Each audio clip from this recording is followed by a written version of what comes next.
2026 தேர்தல் இருமுனை போட்டியாக இருப்பதற்கான சூழல் உருவாகி வருகிறது. திமுக தான் எங்கள் எதிரி என்று சொன்ன எடப்பாடி பழனிசாமி வேற எந்த கட்சிகளும் எங்களுக்கு எதிரி அல்ல என்று சொல்லி இருப்பதை நாம் கூர்ந்து கவனிக்க வேண்டும். எங்களுக்கு ஒரே எதிரி திமுக தான், மற்ற எந்த கட்சி எங்களுக்கு எதிரி கிடையாது. அமித்ஷா வருகை, எஸ்பி வேலுமணி இல்ல திருமணம், இவையெல்லாம் சேர்ந்து அதிமுகவும் பிஜேபியும் நெருங்கி வருவதை சாத்தியமாக்கி உள்ளன. விஜய் தனித்து போட்டியிட்டால் அது தற்கொலைக்கு சமமான முடிவாக இருக்கும். கோலஹலாஸ் டிவி யூடியூப் சேனல், இது வாய்மையின் எக்காலம். 2026 தேர்தல் வியூகம் குறித்து எடப்பாடி பழனிசாமி பேசியதை பார்த்தீர்களா? வணக்கம் நண்பர்களே. அதாவது எடப்பாடி பழனிசாமியுடைய அந்த ரீசன்ட் பிரஸ் மீட் ரொம்ப ரொம்ப முக்கியமானது. மார்ச் 4ஆம் தேதி செவ்வாய்க்கிழமை சேலம் ஆத்தூரில் செய்தியாளர்களை சந்தித்தார் அதிமுக பொதுச் செயலாளர் எடப்பாடி பழனிசாமி. அப்போ அவர் 4 விஷயங்களை பொட்ல தெரிச்ச மாதிரி ரொம்ப ஷார்ட் டியூரேஷன்ல சொல்லி முடிச்சிடுறாரு. அந்த 4 விஷயம் என்ன அப்படின்னா, எங்களுடைய இலக்கு என்ன, எங்களுடைய எதிரி யார், எதிரியை வீழ்த்துவதற்கான வியூகம் என்ன, இந்த வியூகத்தை வகுப்பதற்கான காலம் என்ன, இந்த 4த்துக்கும் அவர் பதில் சொல்லுகிறார். முதல்ல இலக்குன்னு வர்றப்ப அவர் சொல்லுகிற பதில், திமுகவே எங்கள் இலக்கு, திமுகவை வீழ்த்துவதே எங்கள் லட்சியம். ரொம்ப தெளிவா டிஃபைன் பண்ணிடுறார். அதிமுக திராவிட முன்னேற்ற கழகத்தை வீழ்த்துவதற்கு தயாராக இருக்குது. புரியுதா? திமுக வீழ்த்த வேண்டும், அதுதான் எங்களுடைய குறிக்கோள். சரி, எதிரி யார்? இந்த கேள்விக்கு அவர் பதில் சொல்லுகிறார். திமுக மட்டும்தான் எங்கள் எதிரி. திமுக தான் எதிரின்னு ஏடிஎம்கே தலைவர் சொல்லுவதுங்கிறது பெரிய விஷயம் இல்லை. ஏன்னா ஏடிஎம்கேக்கு டிஎம்கே தான் எதிரி, டிஎம்கேக்கு ஏடிஎம்கே தான் எதிரி, இது எல்லாருக்கும் தெரிஞ்சது. அதை தாண்டி இன்னொன்னு எடப்பாடி பழனிசாமி சொல்லுகிறார், அது ரொம்ப முக்கியம். என்னன்னா, திமுகவை தவிர வேறு எந்த கட்சியும் எங்களுக்கு எதிரி கிடையாது அப்படிங்கிற. எங்களுக்கு ஒரே எதிரி திமுக தான், மற்ற எந்த கட்சி எங்களுக்கு எதிரி கிடையாது. இது ரொம்ப ரொம்ப முக்கியமான ஒரு அப்சர்வேஷன். இப்போ இது சம்பந்தமா அதே நாள்ல பிஜேபி மாநில தலைவர் அண்ணாமலையிடம் கேட்டப்போ அதையே அவரும் என்டார்ஸ் பண்ணார். ஆமாங்க, நாங்களும் இதுதான் சொல்றோம், எங்களுக்கு திமுக தவிர்த்து வேற யாரும் எதிரி கிடையாதுங்க அப்படின்னு அவரும் சொன்னார். எங்களை பொறுத்தவரை திராவிட முன்னேற்ற கழகம் வீட்டுக்கு போகணும். நாங்க எல்லாத்துக்கும் அன்பா தான் பழகுறோம், எங்களுக்கு யாரு எனிமி யாரு எங்களுக்கு யாருமே கிடையாதுங்கன்னா. சோ எடப்பாடி பழனிசாமி அவர்களும் அதே போல அண்ணாமலை அவர்களும் கிட்டத்தட்ட ஒரே மனநிலைக்கு வந்து கொண்டிருக்கிறார்கள். இது ஒரு முக்கியமான இண்டிகேட்டர். அதுக்கடுத்தது, இதை சாதிப்பதற்கான வியூகம் என்ன, அதற்கான பதில எடப்பாடி பழனிசாமி சொல்லுகிறார். அதாவது வாக்குகள் சிதறாமல், சிதறுகிற வாக்குகளை ஒருங்கிணைத்து திமுகவை வீழ்த்துவோம். ஓட்டுகள் சிதறாம, அந்த ஓட்டுகள் சிதறுகின்ற ஓட்டுகள் ஒருங்கிணைந்து திமுக வீழ்த்துவதுதான், மக்கள் விரோத ஆட்சி வீழ்த்துவதுதான் அதிமுக தலையாய் கடமை. அதுதான் நாங்கள் வருகிற 2026 நடக்கும்.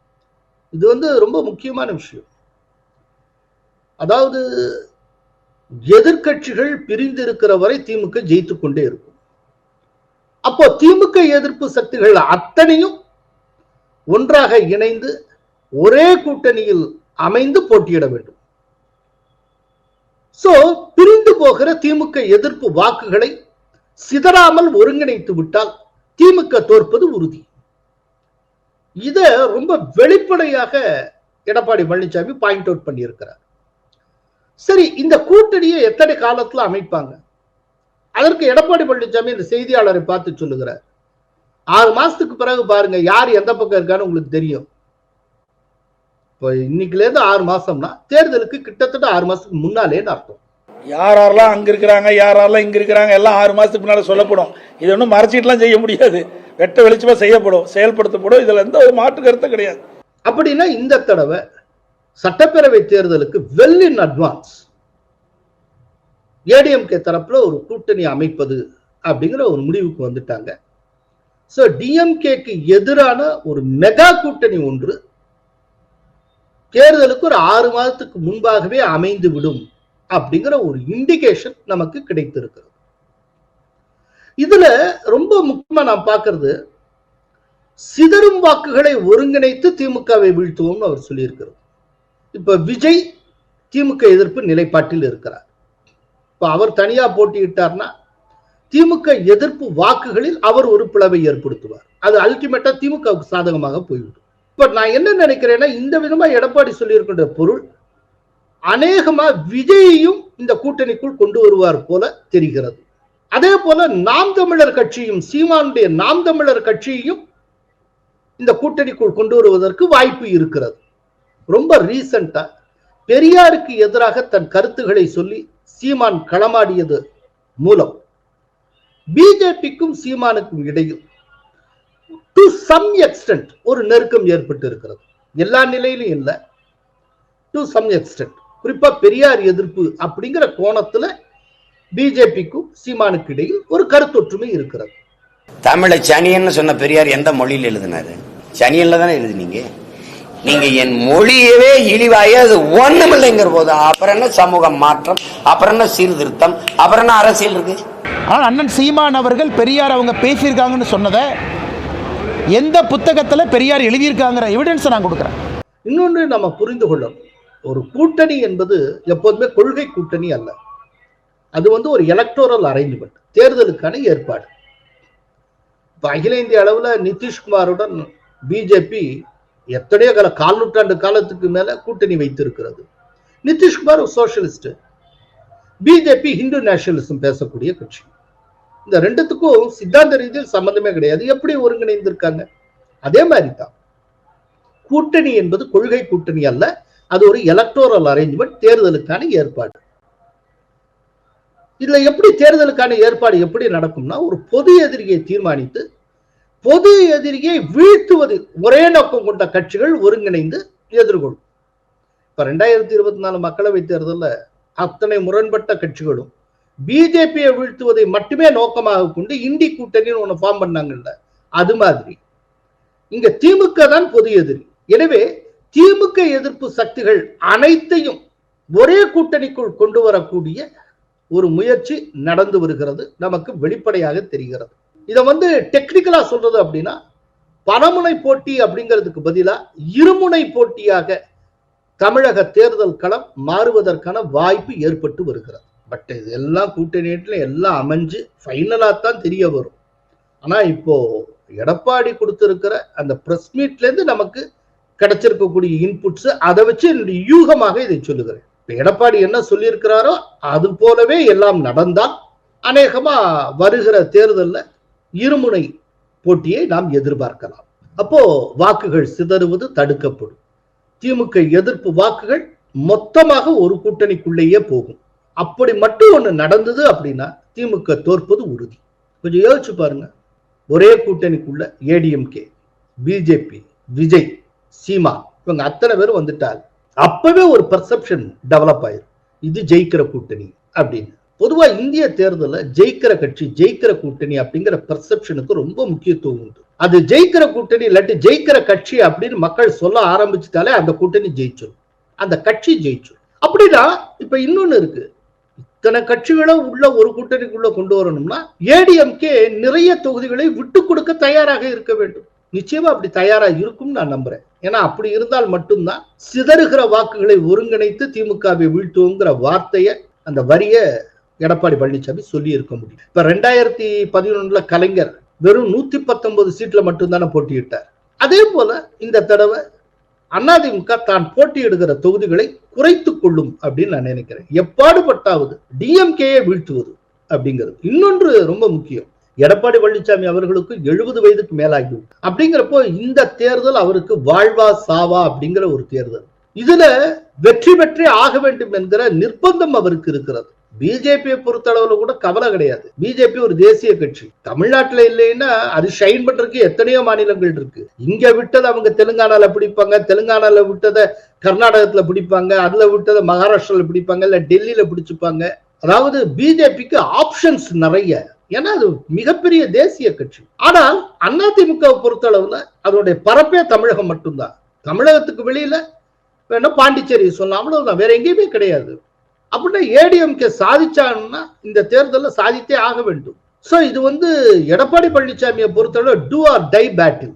இதுல வென்றே ஆகணும்னா அவர் ஒரு குறிப்பிட்ட எக்ஸ்டென்ட் வரைக்கும் விட்டு கொடுத்தே ஆக வேண்டும். அந்த மனநிலையை அவர் வெளிப்படுத்தியே தீர வேண்டும். கடந்த தேர்தல்களில் இருந்த மாதிரி அடமண்டா இருந்தால் இந்த தடவை வேலைக்காகாது. பட் கடந்த தேர்தல் கற்றுக் கொடுத்த பாடங்களை எடப்பாடி பழனிசாமி ரிசீவ் பண்ணியிருக்காரு நான் நினைக்கிறேன். அதனால்தான் சிதறுகிற வாக்குகளை ஒருங்கிணைத்து திமுகவை வீழ்த்துவோம்னு அவர் சொல்லி இருக்கிறார்.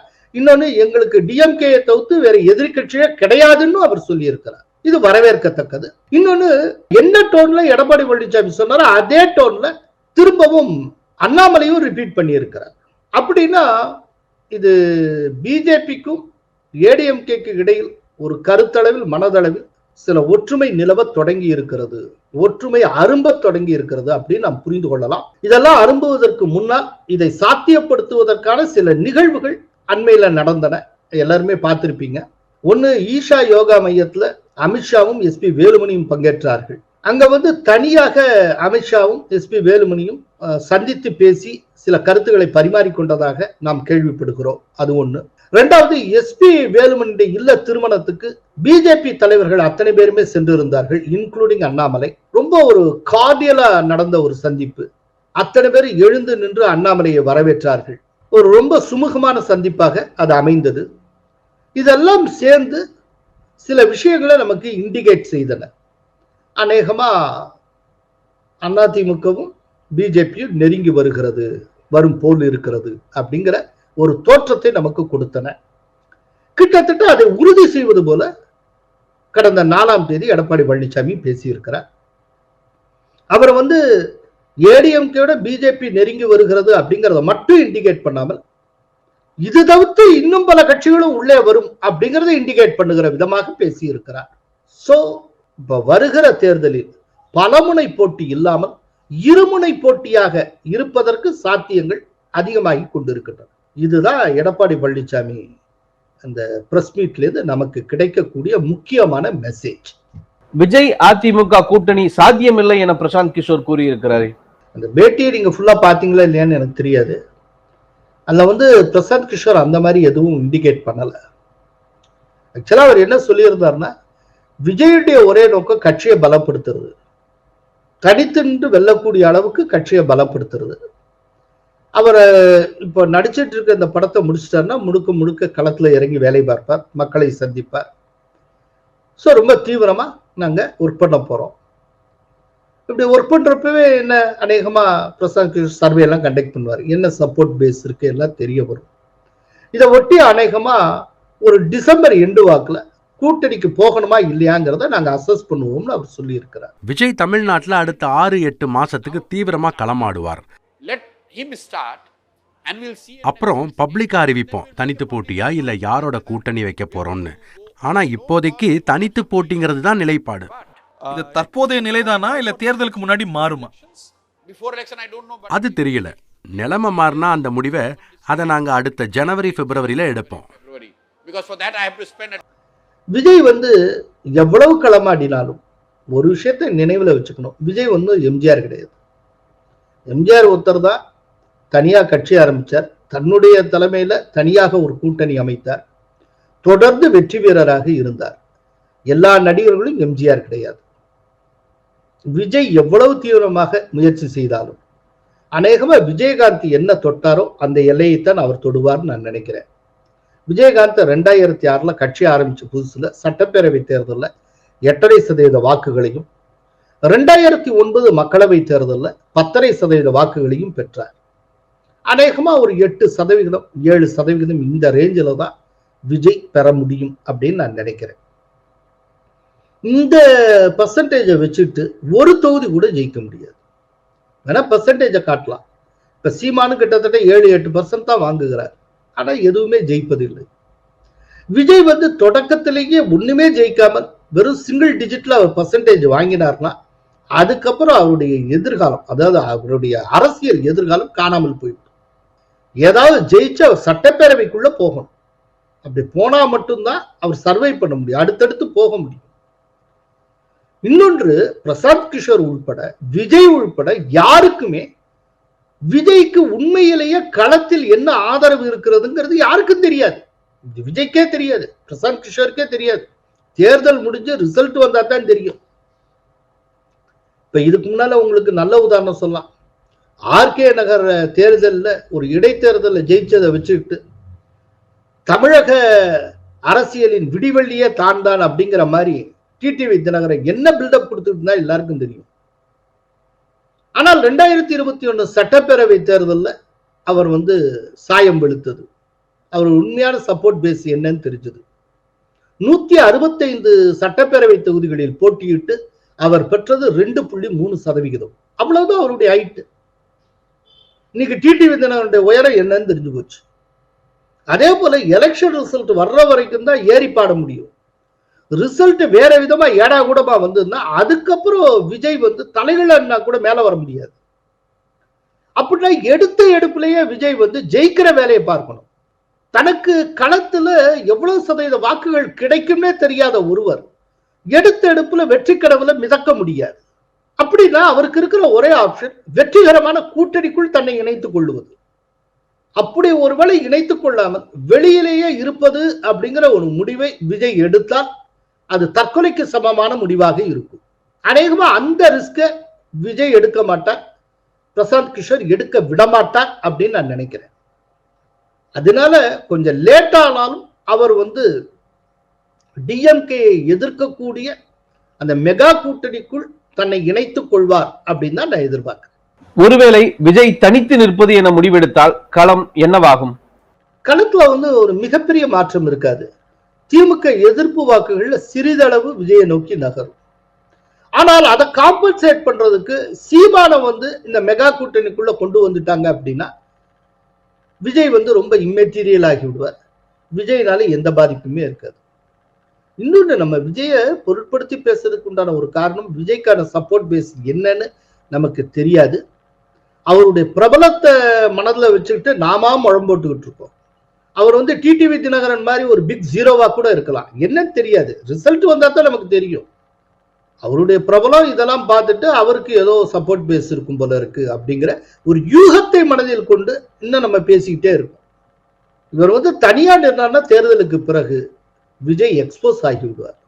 அதுக்கப்புறம் அவருடைய அரசியல் வளர்ச்சிங்கிறது அப்படியே ஸ்டால் ஆயிடும், நின்று போகும், ஸ்தம்பிச்சு போகும். அதாவது விஜய் அரசியலை சர்வை பண்ணணும் அப்படின்னா எடுத்த எடுப்பிலேயே அவர் தன்னுடைய வெற்றி கணக்கை தொடங்க வேண்டும். வெற்றி கணக்கை தொடங்கணும்னா திமுகவுக்கு எதிரான மெகா கூட்டணியை தன்னை ஒரு அங்கமாக இணைத்துக் கொள்ள வேண்டும். அது ஒண்ணுதான் வழி. அப்படி இல்லை அப்படின்னா விஜய் தோற்பது மட்டுமன்றி விஜயுடைய அரசியல் எதிர்காலம் ரொம்ப பெரிய ரிஸ்க்கு உள்ளாகும்.